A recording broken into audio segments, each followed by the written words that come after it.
На самом деле это большой вызов для всех нас. Беларуская Швейцария. Труд часто неблагодарный. Свой уласны гарналыжны комплекс. Работа еще непочатый край. Гэта ж нейкая бутафорыя. Это не лицо города.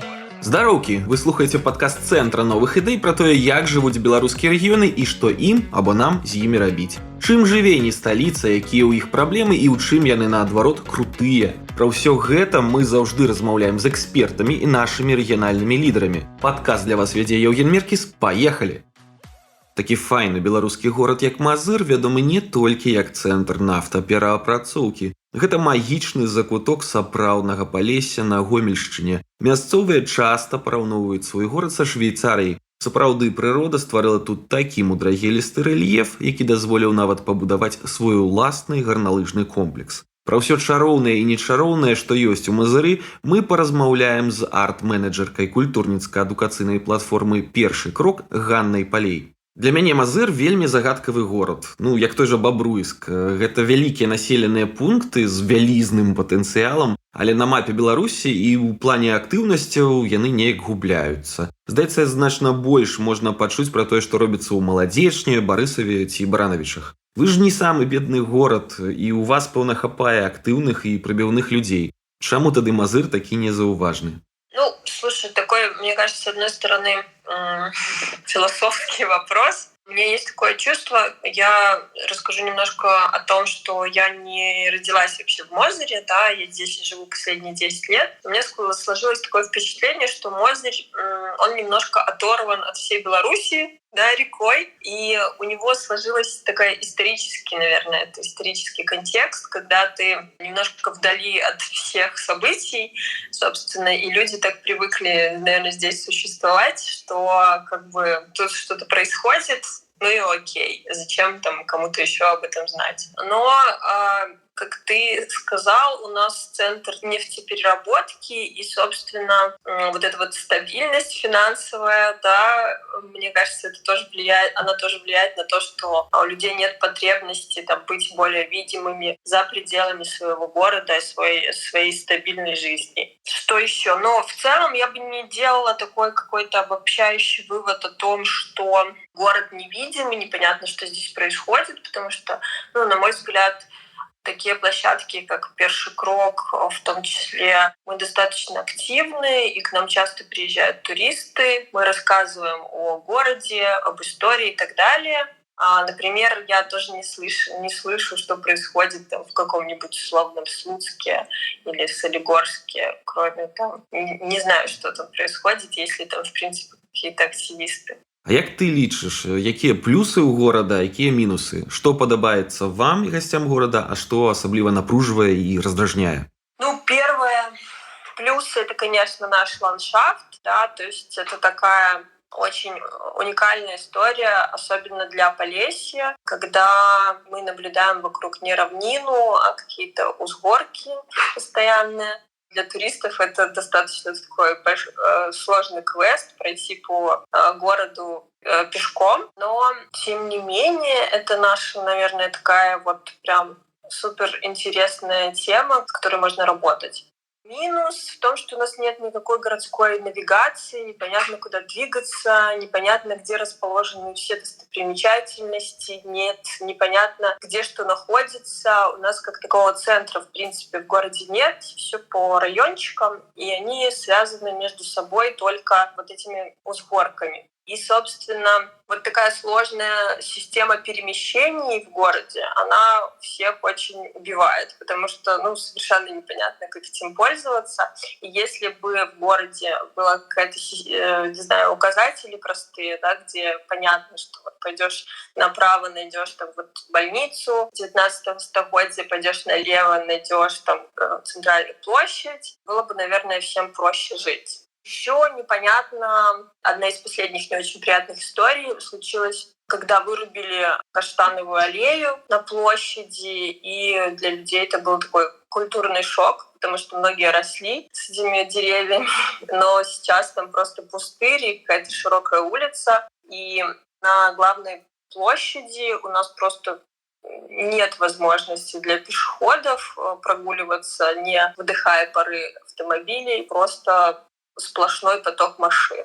И это тоже не очень приятно, честно говоря, наслаждаться природой под звук вот этих машин. Ёсць у мяне пытанне пра калінкавічы. Вас наогул часта называюць мазыркавічамі і не раздзяляюць. Якія ў вас адрозненні, якія ўзаемаадносіны? Можа, ёсць нейкі свой гонар у там мазырскіх ды калінкавіцкіх? Чаму вас рэгулярна ўспрымаюць як адно цэлае? Ну, потому что у нас здесь 10, наверное, 10 километров друг от друга. Да, и, собственно, очень часто люди за услугами могут поехать или там в Калинкович, или, наоборот, из Калинковича приехать в Мозырь. И это абсолютно нормально. Ну, то есть это как продолжение двух городов друг друга. Но как бы отношения нормальные. У нас, вот могу привести пример, в Першем Кроке, в том же, да, у нас несколько клубов ведут ребята из Калинкович, они организаторы этих клубов.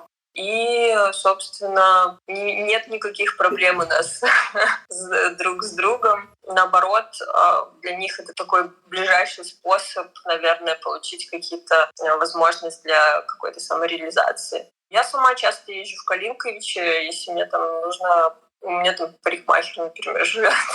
И мне кажется, что это очень здорово, когда несколько городов рядом друг с другом расположены, потому что дает и для горожан больше возможностей, и инфраструктура более развита, получается, и наоборот очень удобно.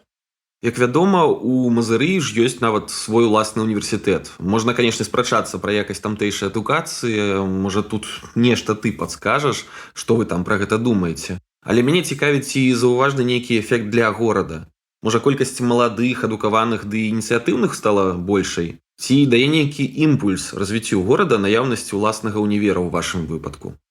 Вот на самом деле это большой вызов для всех нас, потому что мы часто в команде задумываемся над вопросом, где студенты.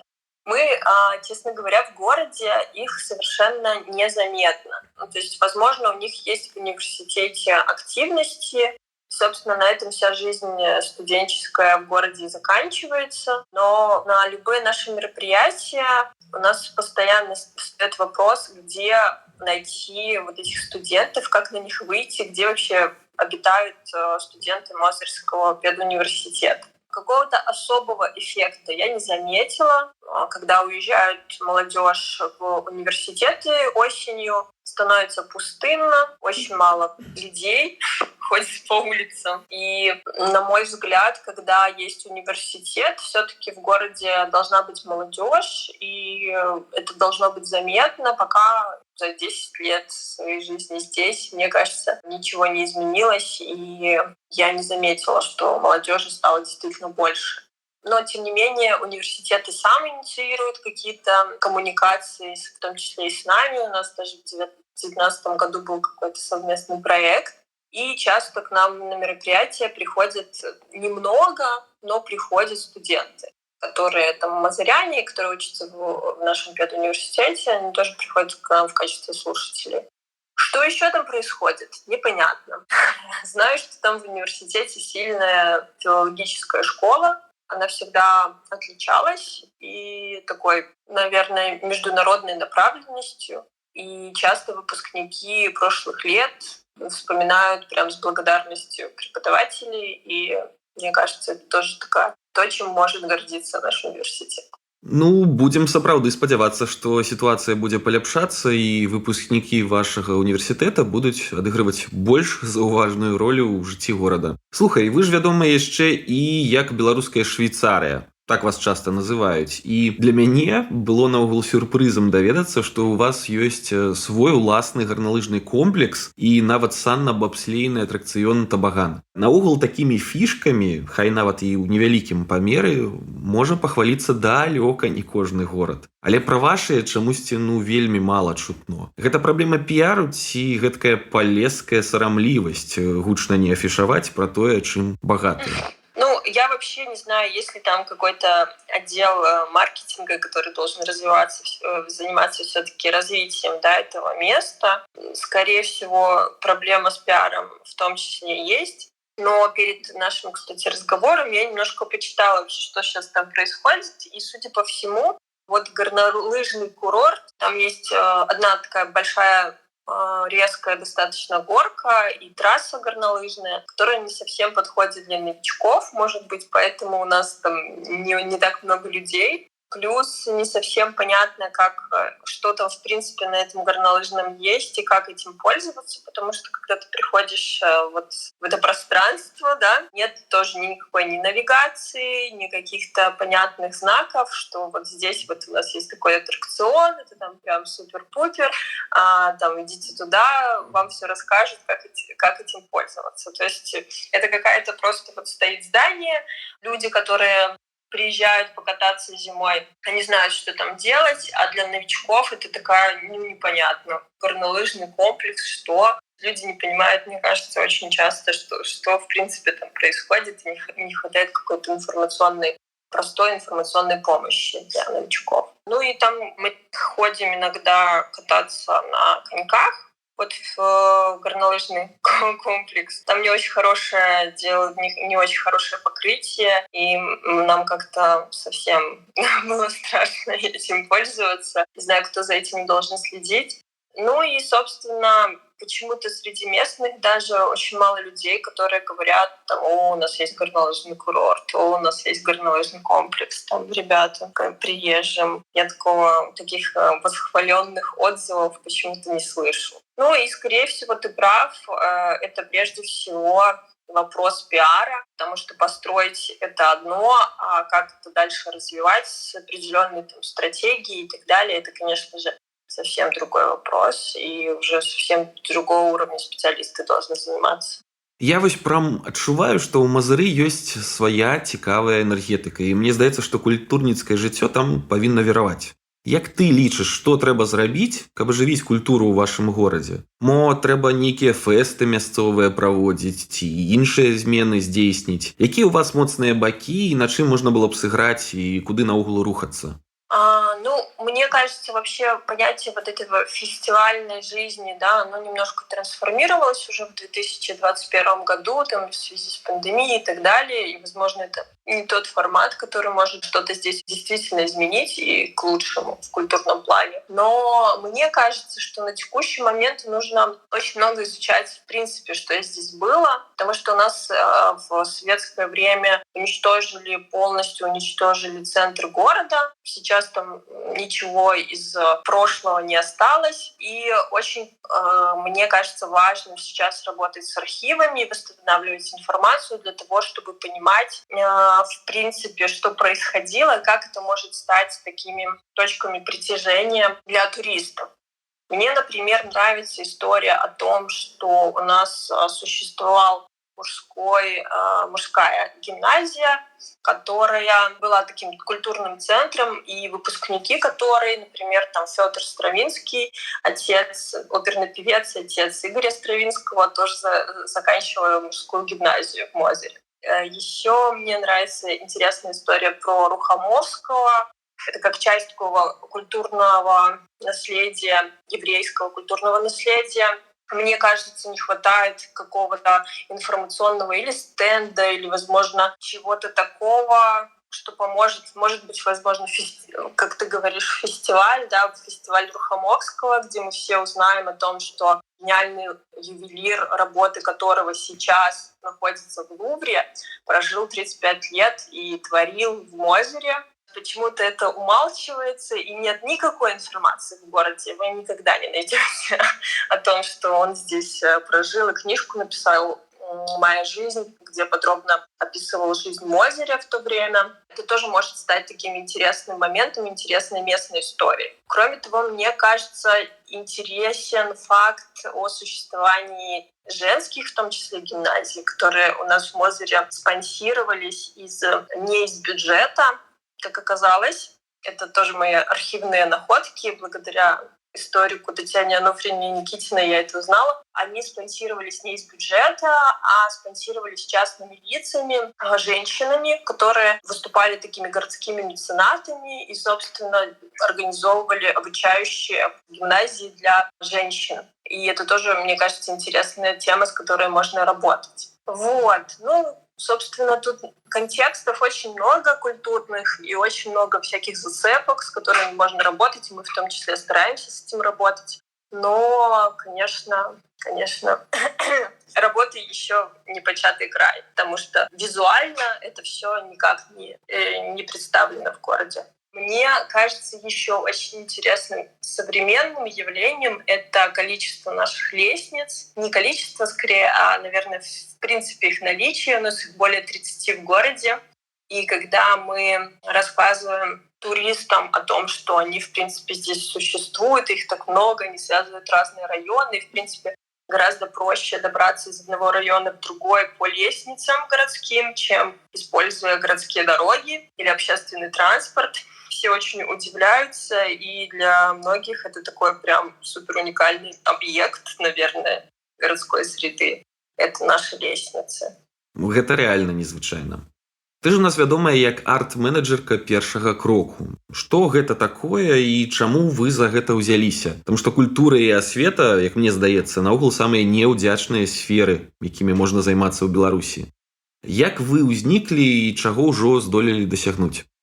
Площадка у нас появилась в 2019 году, но вообще мы занимаемся проектами в сфере культуры уже 3 года в городе. Как платформа «Перший крок» работаем 3 года. Да, это очень неблагодарная сфера, и тема культуры, в принципе, в Беларуси, в регионах, это не та тема, на которой можно там заработать деньги. Это не та тема, которая может быть интересна огромному количеству людей. Труд очень часто неблагодарный, но тем не менее, мне кажется, что именно культура, она и формирует и интерес к городу, и формирует какую-то среду благоприятную для развития города. Думаю, что такие площадки, в принципе, должны существовать в любом белорусском городе, где у людей будет возможность поделиться опытом, найти единомышленников, сделать какой-то свой проект и найти команду, познакомиться с такими же людьми, которые интересуются определенной темой и так далее. То есть это такой центр притяжения и развития коммуникации. И учитывая опыт, не знаю, я всегда привожу в пример, например, Словакию, где там в 10-тысячном городе может существовать 3 независимых культурных центра. И это такие точки притяжения городской жизни. И таких центров, я считаю, они должны, в принципе, существовать, конечно, даже с государственной поддержкой. Не даже, то есть это нормальная мировая практика. Вот, хотелось бы, чтобы когда-то у нас это также заработало. И на самом деле «Перший крок» для многих — это такая отправная точка исследования города. Нам часто пишут гости города и говорят, мы приезжаем первый раз, бываем в Мозыре, не понимаем, что там делать, куда идти. Может быть, вы нам посоветуете, встретите нас. И, собственно, с этой историей часто начинаются. Мы встречаемся в Кроке и идем исследовать город, показывать, что у нас есть интересного, и почему это важно и так далее, чем может Мозырь заинтересовать приезжих гостей. А якія накірункі вы зараз развіваеце і што б ты параіла тым, хто хоча адкрыць арт-прастору ў сваім горадзе? Я, наверное, хотела бы рассказать о проектах, которыми мы занимаемся, да, и не только мы. Как я уже сказала, у нас есть ребята, которые сами могут прийти и организовать какой-то клуб, не знаю, фотоклуб, киноклуб, книжный клуб, и сами, собственно, участвовать в организации, реализовывать свои какие-то интересы. Но мы делаем также еще и свои проекты городские, которые завязаны на истории, на культуре. Например, мы издавали исследовательский материал Татьяны Ануфриевны Никитиной. Это историк местный, про улицы и площади Мозыря. И часто пишем в своем тоже инстаграм-блоге о всякие истории о существовании улиц и площадей Мозыря и интересные диковостки. Потом мы предоставляем возможность делать свои исследовательские проекты для молодых художников, фотографов. Например, в прошлом году при поддержке месяца фотографий мы делали open call для местных молодых фотографов, где они могли презентовать свои фотопроекты на тему выживания. И, собственно, вот такая проектная исследовательская деятельность, которой могут люди при поддержке профессионалов заниматься, это уже, мне кажется, очень-очень огромный такой плюс, который мы предоставляем как платформа, как команда профессионалов для местных локального креативного сообщества, наверное, так даже можно сказать.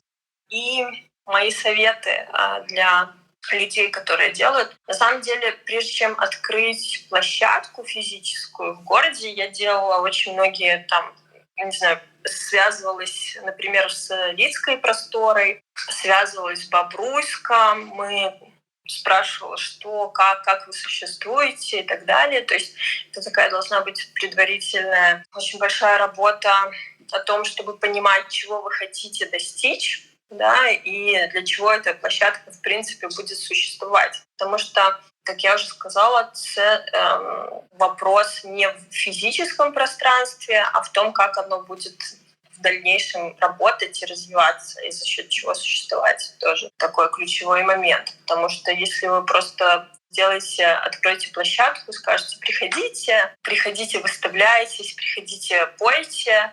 Скорее всего, никто не будет ни приходить, ни петь, ни выставляться, потому что нужно предварительно провести какую-то работу для того, чтобы у людей было понимание, зачем им это нужно. Поэтому рекомендовать что-то. Мне кажется, самое важное, что у нас работало, это наличие крутой команды. То есть у нас на текущий момент 11 человек, которые заняты так или иначе в первом кроке. И мне кажется, вот этот момент — это такая ключевая стратегия по развитию команды, и которая будет заниматься этой просторой. Это прям большой плюс. Потому что когда вы просто решите для себя что-то открыть, оно, скорее всего, работать не будет без наличия заинтересованных людей. И второй момент — это, конечно, развитие сообщества, то есть работа с людьми, объяснение, показ, не знаю, просвещение и так далее. То есть очень многие вопросы, которые нужно открывать именно сообществом, потому что без работы сообщества, просто репрезентация каких-то работ, оно тоже так не работает, и ничего развиваться не будет. Хацеў спытаць пра ваш замак. Як вядома, арыгінал не захаваўся, бо будавалі яго з дрэва, і наогул яму давялося перажыць зусім недыпламатычныя візіты крымскіх татараў, войска мяцежнага князя Міхаіла Глінскага ды і войскаў расійскага цара Васіля IV. Канчаткова яго спалілі па загадзе Януша Радзівіла ў 1649 годзе за падтрымку казацкага паўстання. І з тых часоў больш не аднаўлялі. Не аднаўлялі да часоў незалежнай Беларусі. Але тое, што зрабілі зараз, гэта ж нейкая бутафорыя, гэткі замак-атракцыён на гары камунараў. Тут нават назва месца нібы падкрэслівае ўсю дзіўнаватасць праекта. Што мяне цікавіць, ці былі нейкія альтэрнатыўныя варыянты ўладкавання гэтай прасторы? Может, некие идеи, как удосконалить проект? На самом деле нет, но я знаю, что в свое время, когда его пытались возводить именно таким способом, да, и в таком виде, который мы видим сейчас, было очень много споров и негативных отзывов еще на начальном этапе от архитекторов. И почему этот проект состоялся именно в таком виде, тоже большой вопрос. Не знаю, есть ли какие-то альтернативные варианты, честно говоря, совершенно не в курсе этого. Знаю только, что планируется реконструировать как-то центр города, в принципе. И сейчас ведется над этим работа, и даже опрашиваются горожане, мы тоже участвовали в этом опросе. Но, конечно, этот замок — это просто это последнее место, в которое мы ведем своих гостей. Потому что, да, это чистая бутафория и совершенно неинтересно, мне кажется. Это не лицо города. Хацеў пра транспарт яшчэ паразмаўляць, там што Мазыр адзін з некалькіх гарадоў нашай краіны, дзе вёў уласны трамвай. Наколькі ён запатрабаваны, ці ёсць нейкія планы па развіцці сеткі, ці любіце вы наогул ваш трамвай, ці з'яўляецца ён для вас нейкім важным сімвалам, як для віцебскіх, ці не? Да, все любят трамвай мозырский, это точно. На самом деле трамвай очень интересен тем, что он идет за город, да, то есть мы можем наблюдать там не только городские пространства Мозыря через окна, но и там деревни. Он приезжает в несколько деревень, тоже полесские деревни, которые прекрасно там просматриваются через вот этот вот городской трамвай. На самом деле мы думали, как можно еще использовать. Я знаю, что сейчас есть возможность арендовать трамвай и получить какую-то городскую экскурсию за определенные деньги. Ну, то есть там совсем, по-моему, билет стоит 10 рублей, если я не ошибаюсь. Можно прямо из депо трамвайного получить возможность там, экскурсии, наблюдая при этом за просторами природными. И трамвай, на самом деле, он идет не просто на завод, он останавливается и в городе, в том числе есть несколько остановок трамваев. Как это еще можно использовать? Я пока не знаю. Может быть, возможно, проложить дополнительные какие-то маршруты, но насколько это эффективно, тоже непонятно. Мы пытались использовать трамвай как такой арт-объект во время месяца фотографий по городу. У нас были развешаны фотопроекты, информация о фотопроектах в рамках выставки итоговой. И в трамвай в том числе использовался в качестве такого объекта, который переносил вот эти работы. И можно было по QR-коду прочитать, что это за проект, о чем, кто автор и так далее. Как еще можно использовать? Наверное, не знаю. Ну, поживем, побачым. Тут Google Мапа падказвае, што ў вас і аэрадром ёсць уласны. Ці лятаюць адтуль рэйсы хаця б у Египет? В Мозыре я такого не знаю, в Гомеле летают точно, в Мозыре нет. Шкада, бо мне здаецца, што калі б нашы аэрапорты адрамантавалі і пусцілі туды хаця б лоўкостары, то гэта дапамагло б развіваць малыя гарады і рэгіёны. Больш турыстаў бы прылятала, у тым ліку і ў Мазыр. Ну, паглядзім, можа, ўсё яшчэ наперадзе. На астачу я хацеў яшчэ вось што спытаць, як у вас з экалогіяй? Таму што з аднаго боку у вас, канешне, шмат зялёных зонаў, паркаў, цэлы заказнік Мазырскія яры ў цэнтры горада месціцца, рака цудоўная. А з іншага боку у вас нафтаперапрацоўчыя заводы ды фабрыкі. Дык як вам жывецца? На самом деле плохо у нас с экологией. И Мозырь же тоже очень сильно пострадал и от Чернобыльской аварии. И на самом деле то, что город входит, по-моему, в десятки крупнейших промышленных центров Беларуси. Здесь, кроме нефтеперерабатывающего, еще есть разные заводы, которые, скорее всего, негативно сказываются на экологии. Официальных каких-то данных у нас нет. Когда мы делали месяц фотографий на тему экологии выживания, и было несколько экологической направленности проектов, мы смотрели статистику по качеству воздуха, и, в принципе, она была в пределах нормы. Но как есть на самом деле, для нас, наверное, для простых смертных, это такая какая-то недоступная информация. У нас периодически подванивает заводом, мы это так называем, по утрам, когда нет большого трафика автомобильного. Но завод, на самом деле, находится не в городе, а немножечко там в 30 километрах, по-моему, от города. Но говорить о том, что Мозырь — это, конечно, чистый город с прекрасным воздухом, нельзя. Ганна, здаецца, мы ахапілі з табой багата пытанняў пра такі цудоўны горад, як Мазыр. Дзякуй за такую змястоўную размову. А мне застаецца нагадаць нашым слухачам, не забывайцеся на рэгіёны родныя, каб зусім не ўмёрлі. Подписывайтеся на наш подкаст, на наши аккаунты в социальных сетках, ды поболей вандруйте по Беларуси. Заезжайте в тым лику и в Мазыр. Спасибо, Женя, за то, что пригласил. Мне всегда приятно, когда в город приезжают гости, и мы всегда рады в первом кроке организовать у вас и экскурсию, прогулку по городу, и рассказать немножко больше о том, что здесь интересного.